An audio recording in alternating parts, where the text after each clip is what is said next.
Hacker peretas Pusat Data Nasional minta tebusan miliaran rupiah. Pemirsa, Pusat Data Nasional atau PDN mengalami gangguan imbas serangan cyber ransomware. Pelaku juga meminta tebusan sebesar 8 juta US dollar Amerika atau setara dengan 131 miliar rupiah.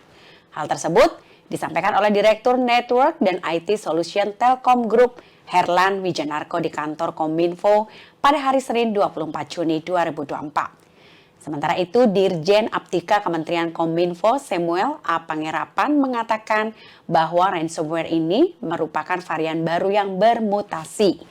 Dan saat ini hal yang masih dilakukan adalah proses investigasi digital forensik. Kemudian Kepala Badan Cyber dan Sandi Negara Hinsa Siburian dalam konferensi pers juga mengatakan PDN mengalami gangguan sejak 20 Juni yang lalu. Namun dia menyebut yang terdampak serangan cyber ini adalah pusat data sementara di Surabaya.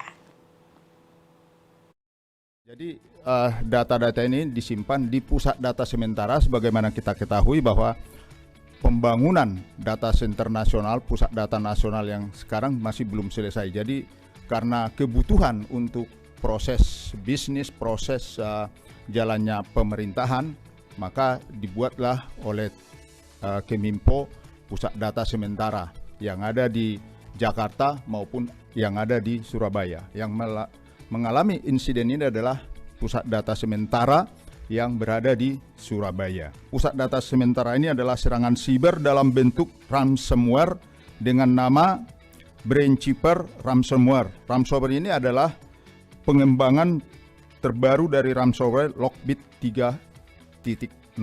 Saat ini BSSN dan Kominfo dan Cybercrime Polri dan KSO Telkom Sigma Lintasarta masih terus berproses mengupayakan investigasi secara menyeluruh pada bukti-bukti forensik yang didapat dengan segala keterbatasan evidence atau barang bukti, karena kondisinya barang bukti, evidence-nya itu terenkripsi. Dari data yang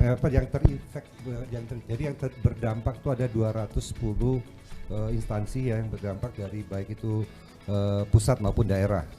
Yang sudah up itu tadi disebutkan imigrasi berhasil melakukan relokasi dan menyalakan layanannya. LKPP Sikap sudah on, terus Marves punya layanan perizinan event juga sudah on, Kota Kediri juga sudah on, yang lainnya lagi dalam proses. Jadi kita memigrasi data-datanya. Nah ini prosesnya bagaimana? Ini kecepatannya adalah harusnya bisa dipercepat apabila ada koordinasi antara tenan dengan penyedia layanan cloud-nya.